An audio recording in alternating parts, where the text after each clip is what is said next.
मेरे दिल की ज़मीं पर है कदम ज़हरा के बच्चों का, मेरे दिल की ज़मीं पर है कदम ज़हरा के बच्चों।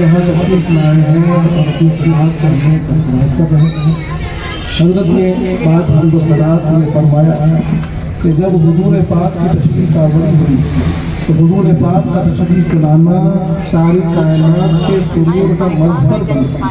तो सारी कायनात में जो सुरूर फैला है, जो खुशी फैली है, वो हुजूर पाक की आमद से फैली है। और अल्लाह ने हुजूर पाक की आमद का असर कायनात के हर जर्रे में ज़ाहिर फरमाया। वो खुशी का असर, वो रहमत का असर हर जर्रे में ज़ाहिर फरमाया। ونوره كان ظاهرا صلى الله عليه وآله وصحبه وسلم في صلب أبيه سيدنا عبد الله رضي الله عنه، حتى قبل أن يتزوج سيدنا عبد الله في حال شبابه كانت تأتي امرأة فتأتي إلى سيدنا عبد الله تريد أن يقع عليها، وكان يقول لها فالحرام فإن ذاتي هذا وهو قبل يتزوج. ونبينا محمد صلى الله عليه وسلم كانت بصلبه فكانت ترى है कि हुजूर पाक का जो नूर मुबारक था वो आपके बारे में गिरामी हज़रत अब्दुल्लाह के सुल्क में बचपन ही से जगमगा रहा था और उसका असर आपके चेहरे अंदर तो नजर आ रहा था। और उस वाक़े की तरफ हज़रत इशारा फरमाते हैं कि जब हज़रत अब्दुल्लाह सफ़र पर गए और एक राहिना से मुलाकात हुई तो उसने इस नूरे मोहम्मदी सल्लल्लाहु अलैहि वसल्लम को हज़रत अब्दुल्लाह के पेशानी में चमकता हुआ देखा और उसने आपसे शादी का इरादा किया। उसने पैगाम भेजा और कहा कि मैं आपसे निकाह करना चाहती हूँ। हज़रत अब्दुल्लाह ने कहा कि नहीं, मैं तुमसे निकाह नहीं करना चाहता, मेरा कोई निकाह का अभी इरादा नहीं। लेकिन जब हज़रत अब्दुल्लाह का निकाह बीवी फातिमा बीबी आमिना से हुआ, उसके बाद फिर जब आप वापस गए फिर उस कायना से मुलाकात हुई तो आपने कहा कि अब मैं तुमसे निकाह करने का इरादा करता हूँ। उस कायना ने कहा कि नहीं, अब मैं आपसे निकाह करना नहीं चाहती, क्योंकि मैं उस नूर मोहम्मदी की खिदमत करना चाहती थी। तो नबी आखिरुज़्ज़मा है जिनका तस्करा हमारी किताबों में आया है, उस नूर को मैं आपके पेशानी में चमकता हुआ देख रही थी, इसलिए मैं आपकी खिदमत करना चाहती थी। लेकिन अब मैं देखती हूँ कि वो नूर मुंतकिल हो चुका है, मैं समझती हूँ कि आपका निकाह हो चुका है। हज़रत अब्दुल्लाह ने फरमाया कि हाँ, मेरा निकाह हो चुका है। और आप वो काहिना कहती है कि वो नूर आपसे मुंतकिल होकर आपकी ज़ौजा मुत्तहरा में मुंतकिल हो गया। وكان هذا النور كما سمعت انتقل من سيدنا عبد الله الى سيدتنا آمنة رضي الله عنها، فلم يتعرض لنساء سيدنا عبد الله بسبب ان ذلك النور انتقل. وسيدتنا آمنة رضوان الله عليها تقول اني عندما حملت لرسول الله صلى الله عليه وسلم لم اشعر بحملها، غير اني لاحظت اني انقطع عني ما ياتي النساء. बीवी आमिना फरमाती है कि जब हुजूर पाक आपके रहम में फरमा हुए, नूर आपके रहम में मुंतकिल हुआ तो रमजान को अमल का कोई एहसास ना हुआ, कोई दिक्कत, कोई वजन, कोई जहमत महसूस ना हुई। कैसे होती कि रहमत के आमीना में आने थे। आप फरमाती है कि सिर्फ यही उसका इशारा था कि जो एक औरत के साथ मामला तय होता है वो मुंतकिल हो गया था। उसी से एहसास हो जाता कि हाँ, मेरे हमल में कोई नूर है, लेकिन उसका वजन, उसका बोझ कोई महसूस ना होता, बस रहमत की रहमत महसूस होती। وهذا من حملها لسيدنا محمد صلى الله عليه وسلم لم يكن لها تعب ولا مشقة ولا معاناة ولا بساعة ولادتها، وهي تقول لنا وتخبرنا ويأتينا الخبر من سيدنا محمد صلى الله عليه وسلم يروي لنا أن أمه عندما حملت به كان يأتيها من فترة لفترة آخر فيقول لها لقد حملت بخير أم في الأرض، لقد حملت بخير هذا الأرض، فإذا وضعته فأسمه محمدا. बात जिसे मैंने अर्ज की कि रमजान को कोई तकलीफ जो एक माँ उठाती है कभी आपको महसूस ना हुई, यहाँ तक कि जब हुजूर पाक तशरीफ लाने का वक्त आया और जो वज़ह हमल की तकलीफ होती है एक आम खातून को, कोई ऐसी तकलीफ आपको महसूस ना हुई, बल्कि आप जब हुजूर पाक फरमा हुए इस कायनात में तो हर एक आदमी की, हर एक फरीद की, हर एक खराबी से आप गुजरता और मुसफ़्फ़ा तशरीफ लाए। फरमाया गया कि अम्माजान फरमाती है कि जब हुजूर पाक तशरीफ लाने वाले थे तो मुझे गैब से खबर होती कि आप तशरीफ लाए तो आपका नाम मोहम्मद रखना, आप इसके पास मोहम्मद होना।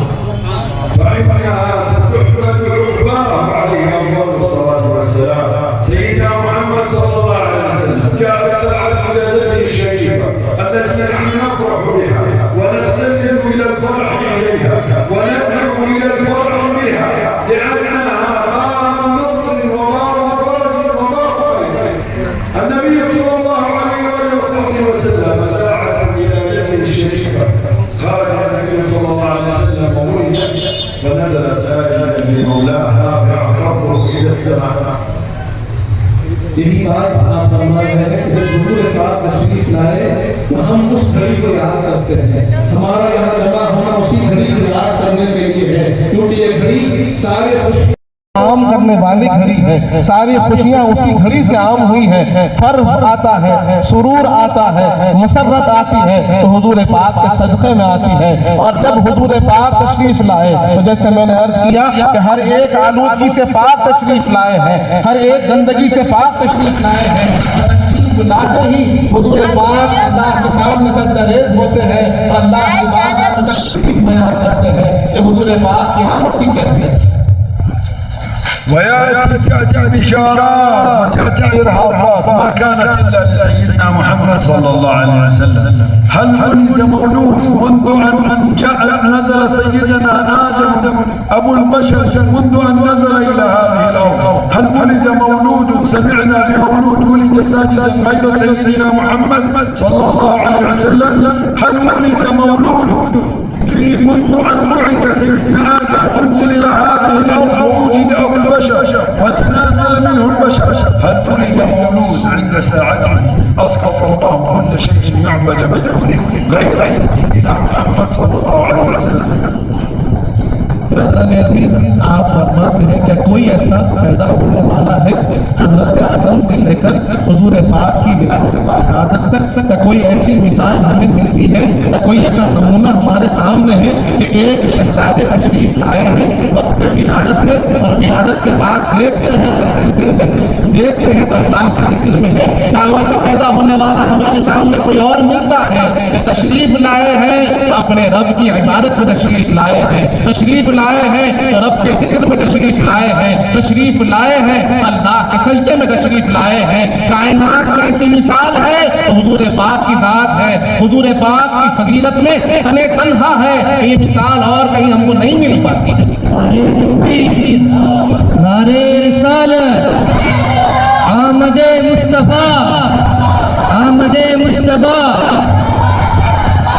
سيدنا محمد صلى الله عليه وسلم يأتي لنا بأخبار ساعة ولادته فيقول حين وضعتني ظهرت لها قصور بصرى في الشام وأمهات المؤمنين يرين، يقول في الحديث النبي صلى الله عليه وسلم وأمهات المؤمنين وأمهات الأنبياء يرين، وأمي حين وضعتني رأت قصور بصرى في الشام. हुजूर पाक सल्लल्लाहु अलैहि वसल्लम जब अपनी विलादत बासआदत का जिक्र फरमाते तो यूँ फरमाते कि जब मेरी अम्माजान ने मुझे इस दुनिया में तवल्लुद फरमाया तो मेरी पैदाइश से ऐसा नूर फैला कि उस नूर के सदक़े में बसरा के महल्लात आपके सामने जगमगा रहे थे। और जब हुजूर पाक तशरीफ लाए, हुजूर पाक फरमाते हैं कि मेरी अम्माजान ने देखा कि अंबिया अलैहिमुस्सलाम के जो अजवाज हैं, बीवी आसिया है वो तशरीफ फरमा है, बीबी मरियम है वो तशरीफ फरमा है। अंबिया अलैहिस्सलाम के तारा ताल्लुक रखने वाले जो खवातीन हैं, वो खवातीन यहाँ पर बीबी आमिना कावा तशरीफ फरमा है और आपको खुशखबरी दे रहे हैं हुजूर पाक की आमद की। आपको फरमा रहे हैं, आपसे कह रहे हैं मुबारक हो आमिना कि आपके घर रहमतुल आलमीन तशरीफ लाए। الفرح والسعادة بمولد سيدنا محمد صلى الله عليه وسلم سنة من سنن رسول الله صلى الله عليه وسلم، نهج من نهج رسول الله صلى الله عليه وسلم. يعلمنا سيدنا محمد صلى الله عليه وسلم ويقول لنا إذا أتاكم مولود فاعملوا له عقيقة. من سنة رسول الله صلى الله عليه وسلم أن نفعل بمولود من مولود يأتي إلينا نفعل له عقيقة، نفرح به أي نبتهج به وهو مولود. هل يوجد مولود سيولد بعد سيدنا محمد أفضل من سيدنا محمد صلى الله عليه وسلم؟ हुजूर पाक की मिलाद पर खुशी का इजहार करना ये हुजूर पाक ही की सुन्नत है। हुजूर पाक ने हमको सुनाया है आपकी पैदाइश का वाक़या। हुजूर पाक ने हमें बताया है कैसे तवल्लुद हुए हुजूर पाक, कैसी आपकी तशरीफ आवरी हुई। और जब भी हुजूर पाक बयान फरमाते और इस पर खुशी का इजहार फरमाते और हुजूर पाक की विलादत पर खुशी का इजहार करना ये हमारे लिए ज़रूरी है। ये सहाबा इकराम की भी सुन्नत है, हुजूर पाक का तरीका भी है। इसीलिए हम हुजूर पाक का मिलाद मनाते भी हैं, हुजूर पाक की आमद का चर्चा करते भी हैं और उसका जिक्र कर कर हम खूब खुशियों का इजहार भी करते हैं। الذي يشوش على المسلمين إذا جاءهم فرح بمولود فرحوا به، إذا جاءنا مناسبة في زواج نفرح ونبتهج، إذا جاءتنا أي مناسبة نفرح ونبتهج، وهذا شرع الله. ولكن الله جل جلاله أخبرنا في منزل كتابه فقال رب العزة والجلال قل بفضل الله وبرحمته فليفرحوا وخير مما يجمعون. هل يوجد فضل للأمة المحمدية ورحمة للأمة المحمدية أفضل من سيدنا محمد صلى الله عليه وسلم؟ أو جاء فضل ورحمة لأمة سيدنا محمد من غير رسول الله صلى الله عليه وسلم؟ لا يوجد فضل في هذه الأمة ولا رحمة في هذه الأمة إلا سيدنا محمد صلى الله عليه وسلم. हम जानते हैं कि हुजूर पाक की आमद इस कायनात के लिए अल्लाह का सबसे बड़ा फजल है, सबसे बड़ी रहमत है तो हुजूर पाक की आमद है। और हुजूर पाक की आमद पर हम खुशियों का इजहार करते हैं।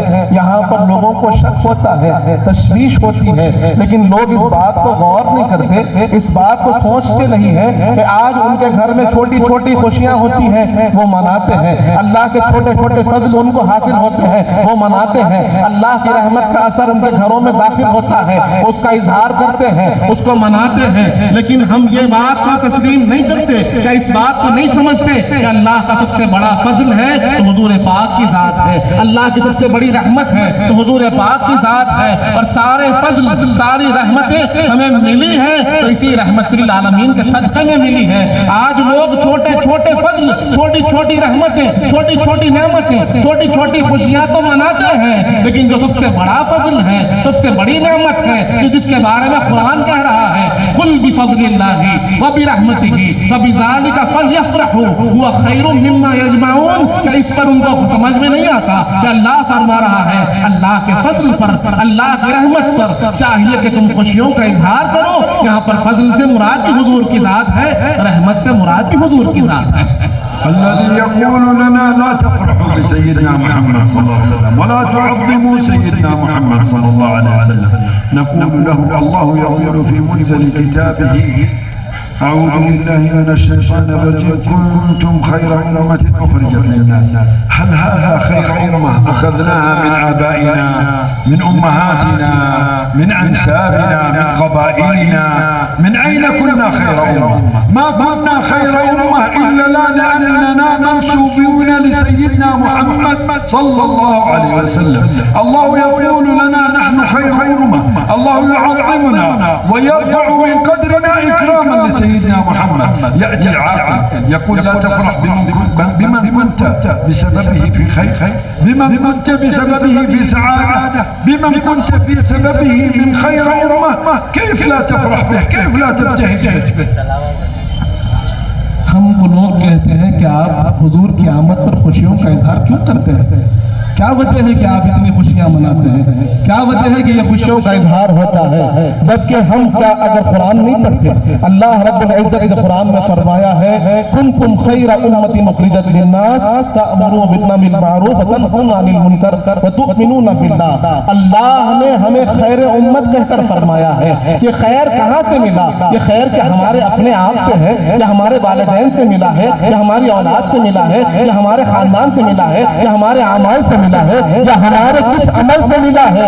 ये खैर का दर्जा जो हमें मिला है ये अल्लाह ने हमें हुजूर पाक की निस्बत से दिया है, हुजूर पाक के सदक़े में दिया है। वरना हमने भलाई का क्या अमल है, भलाई का क्या ऐसा ताल्लुक है कि रब हमें खैर कहे? रब ने हमें खैर उम्मत इसलिए कहा क्योंकि हम हुजूर पाक के मंसूब है, हमारी निस्बत हुजूर पाक से है, हमारा खैर हुजूर पाक से है। और जिस वजह से हमारी इज्जत है, जिस वजह से हमारा वक़ार है, जिस वजह से हमारा मकाम है, कि हम उस निस्बत पर खुशी का इजहार न करें। والذي يقول لا تفرح برسول الله صلى الله عليه وسلم وإنما افرح بعملك الصالح لأنه عملك الصالح هو الذي سينفعك. النبي صلى الله عليه وسلم يقول لنا في عموم المؤمنين، يقول النبي صلى الله عليه وآله وصحبه وسلم ينقطع عمل ابن آدم إلا من ثلاث: عمل صالح ينقطع ابن عمل ابن آدم إلا من علم نافع ينتفع به أو ابن صالح يدعو له أو صدقة جارية. ينتفع هذا المؤمن، عموم المؤمنين ينتفع بالابن الصالح بعد الانتقال، ينتفع بالابن الصالح الذي يدعو له. من أين هذا الابن الصالح؟ أين كان له سبيل الصلاح؟ من أين للابن الصالح أن يكون صالحا؟ أما طريق الصلاح وطريق الخير أن نكون على المعروف الذي نحن من أجله وجدنا ومن أجل ربنا قد أتينا، والله يقول وما خلقت الجن والإنس إلا ليعبدون. كيف سنعبد الله إذا انقطعنا عن سيدنا محمد صلى الله عليه وسلم؟ النبي صلى الله عليه وسلم يقول في العبادة صلوا كما رأيتموني أصلي، لا تنقطعوا عني، كونوا معي. هذا هديه، يقول لنا كونوا معي، كونوا على هدي. بل الله جل جلاله ينزل في منزل قرآنه فيقول رب العزة والجلال قل إن كنتم تحبون الله فاتبعوني يحببكم الله. بغير اتباع سيدنا محمد صلى الله عليه وسلم لا محبة من الله ولا قربة إلى الله ولا عطاء من الله إلا بسيدنا محمد صلى الله عليه وسلم. जैसे हम जानते हैं कि लोग जो एतराज करते हैं वो कहते हैं कि अमल सालिह पर आप खुशी का इजहार कर सकते हैं, नेक अमल कर कर आप खुशी का इजहार कीजिए। हज़रत फरमाते हैं कि आदमी जानने के बाद उसको कोई चीज़ फ़ायदा देती है तो हदीस पाक में है कि 3 चीज़ें फ़ायदा देती हैं। एक उसका वो अमल जो सदक़े जारिया हो, एक वो उसका इल्म जो इल्म नाफ़े हो, या एक वो उसका औलाद सालिह तो उसके लिए इसाले सवाब करता हो, नेक अमल करता हो। हज़रत फरमाते हैं कि ये औलाद साले आया कहाँ से, वो साले बना कैसे, उसके अंदर सलाहियत पैदा हुई कैसे? वो सलाहियत बनी तो हुजूर पाक के सदक़े में बनी है, वो नेकी उसे मिली है तो हुजूर पाक के सदक़े में मिली है, जो फायदा उसे मिल रहा है हुजूर पाक के सदक़े में मिल रहा है। अल्लाह रब्बुल इज्जत अपने बंदों को चुन लेता है कि अपने बंदे के लिए अल्लाह फरमा रहा है कि हमने चुन लिया बंदों को, वमा खलक़तुल जिन्ना वल इंसा इल्ला लियअबुदून, कि हमने इंसान और जिन्ना को अपनी इबादत के लिए चुन लिया है। वो इबादत किसने सिखाई है, वो सलीक़े इबादत किसने सिखाया है, किसके सदक़े में हमें इबादत करने का तरीका मिला? अरे हुजूर पाक ने फरमा दिया सल्लू कमा रअयतुमूनी उसल्ली, नमाज पढ़ो तो ऐसे पढ़ो जैसे मैं नमाज पढ़ रहा हूँ। जब तक नमाज में हुजूर पाक की निस्बत न हो, हुजूर पाक की अदा न हो, हुजूर पाक का तरीका न हो, नमाज कामयाब नहीं होती। हुजूर पाक का तरीका हमें हासिल न हो, नमाज हमें नहीं मिलती, इबादत हमें नहीं मिलती। तो फिर जिसकी निस्बत से इबादतें कबूल हो रही है, अगर उनसे ताल्लुक मजबूत नहीं होगा तो फिर इबादतें कैसे कामयाब होगी? सुभान अल्लाह, सुभान अल्लाह, नारे तकबीर, नारे रिसालत, आमदे मुस्तफा, आमदे मुस्तफा। ينزل الله العظيم كتابه العظيم القرآن الكريم ينزله على سيدنا محمد صلى الله عليه وسلم، حتى نحن نأتي من بعده فنقرأ هذا القرآن. فالله يقول لنا في منزل القرآن إنما يسرناه بلسانك، أي إنك يا محمد يا حبيبي يا قرة عيني يا رسول الله، أنت حبيبي وأنت المصطفى الذي بعثته لهذه الأمة. عندما أنت قرأت القرآن هم سيقرأوا القرآن. يسرناه بلسانك أنت يا محمد، يسرناه بك أنت يا محمد، يسرنا كتابي لك لأمتك بك. فكيف هذه الأمة ستنقطع عن رسول الله صلى الله عليه وسلم؟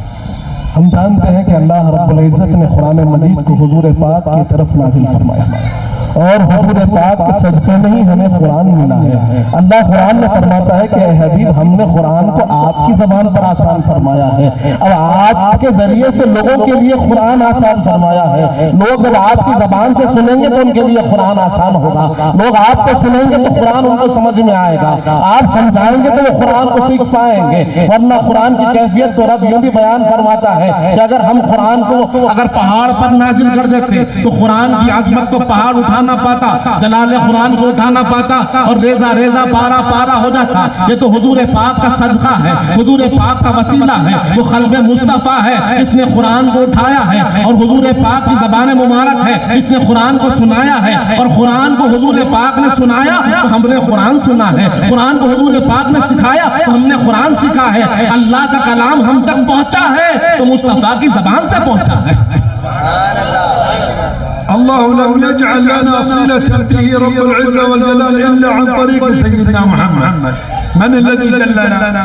من الذي هدانا؟ من الذي دعانا؟ من الذي علم؟ من الذي أرشد؟ من الذي زكى؟ هل يوجد أحد غير سيدنا محمد صلى الله عليه وسلم؟ إلى من نستند؟ نعظم من؟ إذا لم نعظم من كنا ببركته خير أمة، ولم نعظم من يسر الله بلسانه القرآن لنا، ولم نعظم من كان ببركته العمل الصالح، فمن سنعظم؟ हम जानते हैं कि हिदायत मिली है तो हुजूर पाक के सदक़े मिली है। किसने हमें हिदायत दी? किसने हमें सिखाया है? किसने हमें तालीम दी? किसने हमारे दिलों को क़ुलूब को पाक किया है?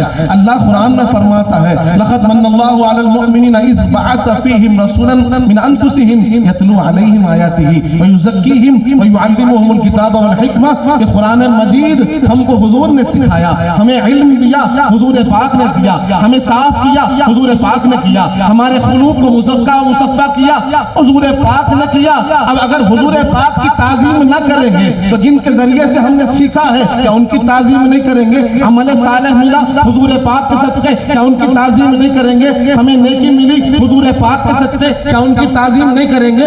अगर हुजूर पाक की ताज़ीम में लोग आगे पीछे होते हैं, हुजूर पाक की ताज़ीम नहीं कर सकते हैं, अगर हुजूर पाक की ताज़ीम न हो तो फिर किसकी ताज़ीम करेंगे?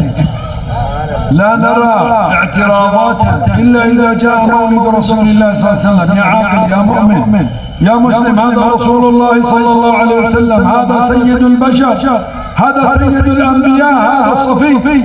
أنت لا تريد أن تعظم مولده، لا تعظم مولده، أنت امسك لسانك عن المسلمين، أنت أمسك الفتنة التي تدعو إليها، لا تقم باب شر للمسلمين، لا تفتح على المسلمين باب سوء عليهم. يقول النبي صلى الله عليه وسلم يوم أسري بي أمرني جبريل أن أنزل وأصلي ركعتين، فسألته أين أنا يا جبريل؟ فقال لي أنت في بيت لحم حيث ولد عيسى.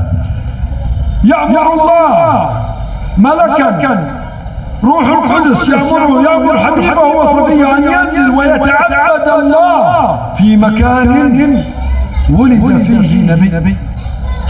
فكيف إذا كان هذا النبي يرفع ويتمنى أن يكون من أمة أحمد فيعطيه الله ذلك؟ ब्रदर अजीज, अगर कोई खुशी नहीं मनाना चाहता है तो ना मनाए। अगर किसी को मौलिद से ताल्लुक नहीं तो ना सही, अगर कोई अजमत बयान ना करता चाहता है तो खामोश रहे, मुसलमानों से दूर रहे। क्या उसने वो हदीस पाक ना पढ़ी? हुजूर पाक फरमाते हैं कि जिस वक्त मुझे मेराज को ले जाया जा रहा था, मुझे एक घर में ले जाया गया। जिब्राइल अमीन ने कहा कि यहाँ 2 रकात नमाज पढ़ दीजिए। मैंने पूछा, हुजूर पाक फरमाते जिब्राइल ये कौन सा मकान है जहाँ तुम मुझे नमाज पढ़ने को कह रहे हो? तो जिब्राइल ने कहा यह वो मकान है कि जहाँ पर अल्लाह ने ईसा अलैहिस्सलाम को पैदा फरमाया है। ये हजरत ईसा अलैहिस्सलाम की पैदाइश की जगह है और हम आपसे ख्वाहिश करते हैं कि यहाँ पर आप 2 रकात नमाज पढ़ें। तो बिरादरान अजीज, ईसा अलैहिस्सलाम की पैदाइश की जगह बाबरकत है और वहाँ पर ख्वाहिश की जा रही है नमाज पढ़ने की। अंबिया अलैहिस्सलाम की जगह जहाँ पर अंबिया अलैहिस्सलाम पैदा होते हैं, उनका जिक्र कुरान में होता है, उस दिन का जिक्र कुरान में होता है, उस जगह की अज़मत कुरान बयान करता है। तो जब दीगर अंबिया की जगह और पैदाइश की अज़मत कुरान बयान कर रहा है, तो ये पैदाइश तो सय्यदुल अंबिया की पैदाइश है, अशरफुल मुरसलीन की पैदाइश है। तो क्या इनकी पैदाइश की अहमियत आपको समझ में नहीं आती? وجاءنا الخبر سيدنا موسى كليم الله عليه سلام الله يرى العطاء الذي كان لأمة سيدنا محمد صلى الله عليه وسلم، ثم يتكرر فيقول اللهم اجعلني من أمة أحمد. ماذا تريد أنت كليم الله؟ لماذا تريد أن تكون من أمة سيدنا محمد صلى الله عليه وسلم؟ لأنه عرف أن المنزلة والرتبة العلية عند الله لسيدنا محمد صلى الله عليه وسلم. هذا نبي، هذا كليم الله عليه السلام، يعشق قرب رسول الله صلى الله عليه وسلم ويعشق ذكر رسول الله صلى الله عليه وسلم، حتى أراد أن يتقرب بأن يكون من أمة سيدنا محمد صلى الله عليه وسلم. सुभान अल्लाह। हमने ये हदीस पाक भी सुनी है, ये रिवायत भी सुनी है कि जब हजरत मूसा अलैहिस्सलाम के सामने हुजूर पाक की आमद का जिक्र हुआ, उम्मत मोहम्मदी का जिक्र हुआ, तो हजरत मूसा अलैहिस्सलाम ने अल्लाह की बारगाह में अर्ज किया, परवरदिगार मुझे हुजूर पाक का उम्मती बना दे, मैं हुजूर पाक का उम्मती बनना चाहता हूँ, मुझे हुजूर पाक तेरे हबीब पाक का उम्मती बना दे। अब यहाँ सवाल यह होता है, मूसा अलैहिस्सलाम जो रसूल भी है, नबी भी है, कलीमुल्लाह भी है, अज़मतों के मालिक भी है, वो अज़ीमुल मर्तबत उलुल अज़्म रसूल कहते हैं, परवरदिगार रिसालत ले ले, नबूवत ले ले, तेरे हबीब का उम्मती बना दे। तो क्या शान है हुजूर पाक की उम्मत की, क्या शान है हुजूर पाक की निस्बत की कि मूसा कलीमुल्लाह भी आपके उम्मती बनना चाहते हैं, आपसे ताल्लुक और निस्बत जोड़ना चाहते हैं, क्योंकि वो जानते हैं कि अल्लाह के पास इस निस्बत का क्या मकाम है, इस उम्मती का क्या मकाम है। हुजूर पाक की निस्बत का अज़मत अल्लाह के पास कितनी बुलंद है, इसीलिए अल्लाह के नबी भी ख्वाहिश करते हैं कि वो हुजूर पाक की उम्मती बने। هذه عقيدة الأنبياء، هذه عقيدة المستمسكين برسول الله صلى الله عليه وسلم. كيف تكون عقيدتنا؟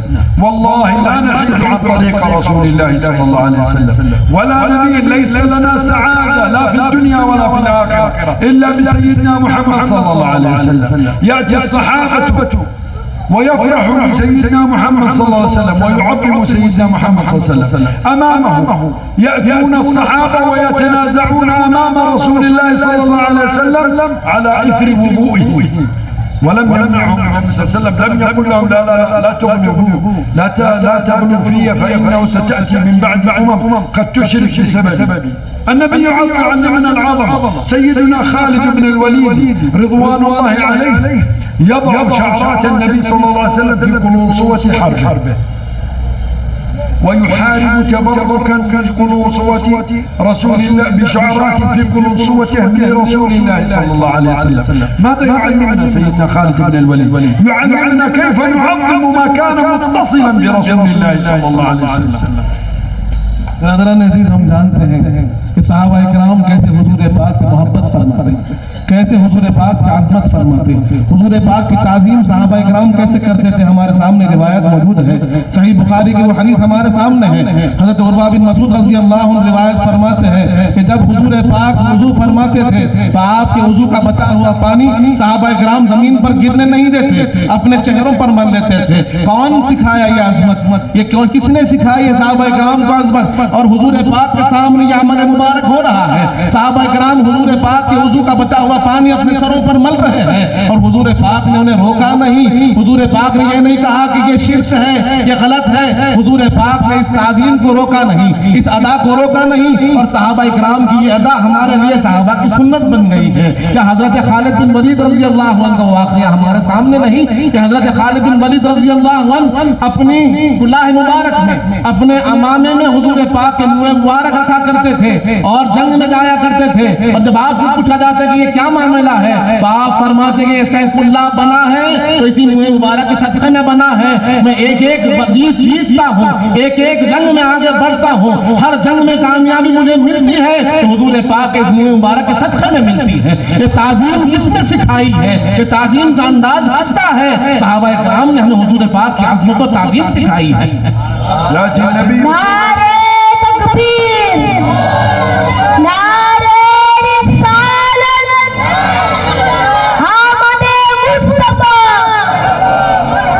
आमदे मुस्तफा।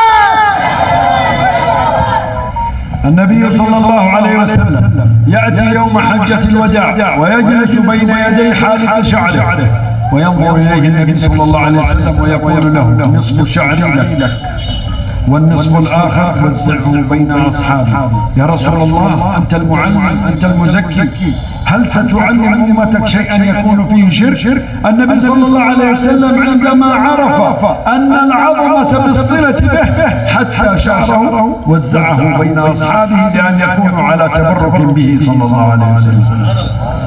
हम जानते हैं कि हुजूर पाक सल्लल्लाहु अलैहि वसल्लम जब हजरत वदा को तशरीफ ले गए और हज करने के बाद जब आपने अपने मुँह मुबारक को हल्फ करवाया तो हल्फ करने वाले से फरमाया कि ये मेरे आधे जो मुँह मुबारक है तुम ले लेना और आधे जो है मेरे सहाबा में तकसीम कर देना।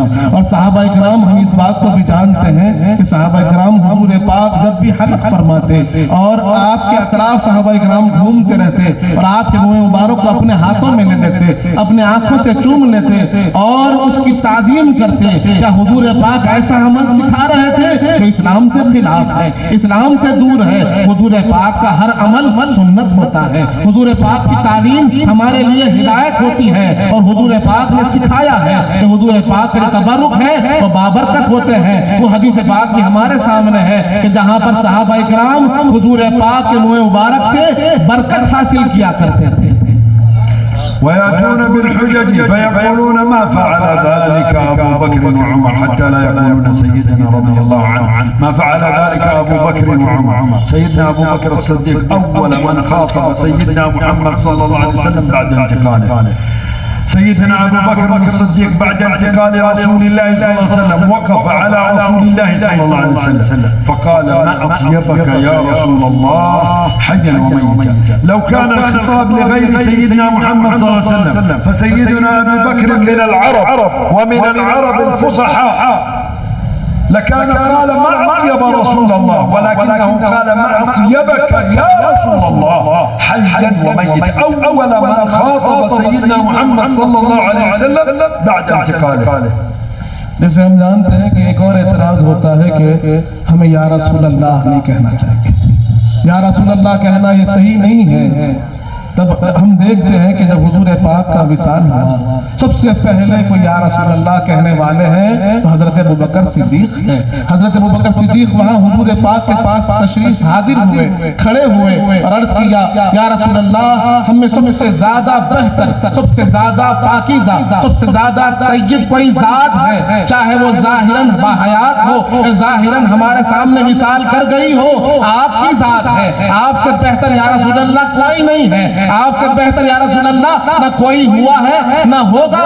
बार बार हजरत अबू बकर सिद्दीक रज़ी अल्लाह अन्हु ने या रसूल अल्लाह कहा है, जबकि सिद्दीक अकबर अरबी जानते हैं, उसके माना को समझते हैं, या की ताकीद को भी समझते हैं, हर्फ निदा को भी समझते हैं। आप फुसहाए अरब में हैं और जानते हैं कि या किसके लिए बोला जाता है, क्या जिंदा के लिए बोला जाता है, या इंतकाल के बाद बोला जाता है। तब भी सिद्दीक अकबर वहां खड़े होकर या रसूल अल्लाह कहकर सुना रहे हैं। हुजूर पाक ज़ाहिरी तौर पर हमारे पास जलवा फरमा हो तब भी या रसूल अल्लाह कहा जाएगा। हुजूर पाक अगर हमसे पर्दा फरमा जाए तब भी या रसूल अल्लाह कहा जाएगा।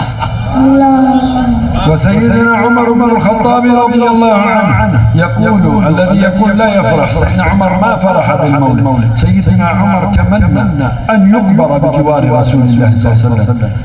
كان يقول لا يهمني شيء ولم أهتم بشيء إلا أن أدفن عند جوار صاحبي، فسألت سيدتنا عائشة أن تأذن لي بأن أدفن.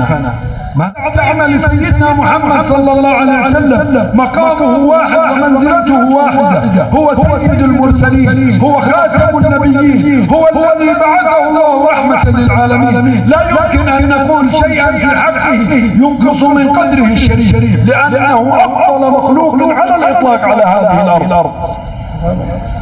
लोग कहते हैं कि हजरत उमर फारूक ने कभी मिलाद नहीं मनाया। लोग कहते हैं कि हजरत उमर फारूक का तरीका नहीं है मिलाद मनाना, जबकि हम देखते हैं कि हजरत उमर फारूक ने यह ख्वाहिश की है कि जब मेरा इंतकाल हो जाए तो मेरी खब्र हुजूर के पड़ोस में, हुजूर के दीवार में, हुजूर के खदमों में बना देना। ये क्यों है? ये निस्बत का असर क्यों? ये एहतमाम क्यों? अगर हुजूर पाक की निस्बत की कोई ताज़ीम नहीं, हुजूर पाक के खुर्ब की कोई अहमियत नहीं, तो फिर हजरत उमर फारूक ने ये क्यों पूछा? यहाँ तक कि अम्माजान बीबी आयशा सिद्दीक़ा रज़ी अल्लाह अन्हा से जाकर मारूजा पेश किया, अम्माजान अगर मेरा इंतकाल हो जाए तो मेरी ख्वाहिश है कि मैं हुजूर पाक के पहलू में जगह पा जाऊं। अम्माजान ने आपको जगह दी, क्यों किया हजरत उमर फारूक ने? हजरत उमर फारूक बताना चाहते हैं अज़मत मुस्तफ़ा क्या है। वो जगह इससे निस्बत हुजूर पाक हो, वो जगह भी अज़मत वाली है। हर वो चीज जिसे ताल्लुक हुजूर पाक से हो वो ताल्लुक अज़मत वाला है। उस निस्बत को, उस अज़मत को हजरत उमर फारूक बार बार समझा रहे हैं। खबर की अहमियत को लोग समझते नहीं, आज कोशिश कर रहे हैं कि खबर रसूल की आज़मत को घटाए, खबर रसूल की आज़मत को समझना है तो हजरत उमर फारूक से समझे कि जो इंतकाल के बाद ख्वाहिश करते हैं कि मेरा तदफीन हो, मेरी खबर हो, तो हुजूर पाक के खबर के साये में हो, हुजूर पाक के पहलू में हो, हुजूर पाक की खदमों में हो। अगर खबर नबी की कोई आज़मत न होती तो फारूक आज़म ये सवाल क्यों करते, ये ख्वाहिश क्यों करते? उनसे बढ़कर क्या हमने दीन को समझा है?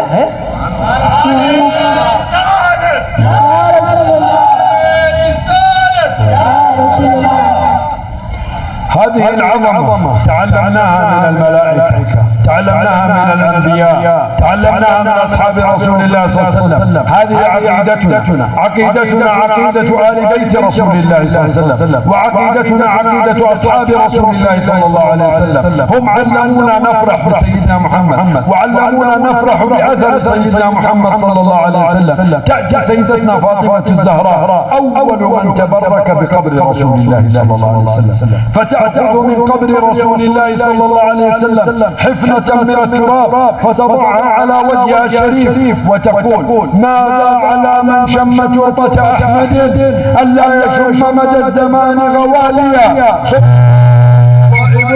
لو صبت على الأيام عدنا ليالي. من هذه؟ هذه بنت نحن نثبت على ذلك، والذي يشوش نقول له نحن نريد عقيدة سيدنا أبي بكر الصديق، وعقيدة سيدنا عمر بن الخطاب، وعقيدة سيدتنا فاطمة الزهراء، وعقيدة سيدتنا عائشة الصديقة. نحن نريد أن نقول على عقيدة الأنبياء وعقيدة سيدنا موسى عليه السلام الذي أراد أن يكون من أمة رسول الله ويفرح برسول الله. هذا ديننا ولا نقبل أن نغير فيه، ونفرح بسيدنا محمد في كل وقت وفي كل ساعة إيمانا وتصديقا بما جاء به.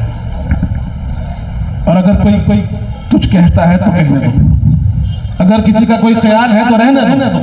हमारा जो अकीदा है वो सिद्दीक़ अकबर का अकीदा है, हमारा जो अकीदा है फारूक आज़म का अकीदा है, हमारा अकीदा हज़रत उस्मान गनी का अकीदा है, हमारा अकीदा मौलाना अली का अकीदा है। हमने अकीदा लिया है तो सहाबा इकराम से लिया है, हमने अकीदा लिया है अहले बैत अतहार से लिया है, हमने अकीदा लिया है तो अकाबिर उम्मत से लिया है। ये अहले सुन्नत वल जमात, ये वो जमात है जो सहाबा इकराम की जमात है, अहले बैत अतहार की जमात है। हम इसको छोड़ने वाले नहीं हैं, हम इसी पर रहने वाले हैं और इसी पर जाने वाले हैं। यही चीज है, यही अकीदा है हुजूर पाक की मोहब्बत का, यही अकीदा है हुजूर पाक की अज़मत का, और इसी पर हमें चलना है, इसी पर हमें रहना है और इसी पर हमें मरना है। الله يثبتنا على ذلك بمنه وفضله. الله يجعلنا وإياكم ممن استمع القول فاتبع أحسنه بمنه وفضله وكرمه وإحسانه. اللهم صل وسلم على سيدنا محمد وعلى آل سيدنا محمد. اللهم يا الله يا أول الأولين يا آخر الآخرين يا ذا القوة المتين يا راحم المساكين يا أرحم الراحمين أنجز لنا رحمة من عندك. اللهم اجعل مولد سيدنا محمد صلى الله عليه وسلم باب صلاح لنا وفرج لنا ولجميع المسلمين، فرجا لأهل غزة ولأهل رفح ولأهل الضفة الغربية وأكناف بيت المقدس وتحرير دون القلتين بمنك وفضلك وكرمك وإحسانك. اللهم لا تحرمنا بركة ولي ولا تحرمنا بركة صادق ولا تحرمنا يا ذا الجلال والإكرام. اجزي عنا سوداتنا على كرموش خير الجزاء على هذا المجمع المبارك. بارك اللهم فيك. جزاه الله عنا خيرا. اللهم اجزهم خيرا على ما جمعون عليه بالفرح بسيدنا محمد صلى الله عليه وسلم وبهدي سيدنا محمد صلى الله عليه وسلم. ويكفينا في هذا المجمع وجود الصالحين بيننا، يكفينا وجود سيدنا الشيخ علي الاسرار بيننا. هذه نعمه كبيره بالصالحين تتنزل الرحمات، والحمد لله على هذه النعمه. اللهم اتمم علينا النعمه والفضل وانظر الينا واكرمنا واختم لنا بخير وانت راض عنا. وصلى الله على سيدنا محمد وعلى اله وصحبه وسلم والحمد لله. दिल की ज़मीं पर है कदम ज़हरा के बच्चों का, मेरे दिल की ज़मीं पर है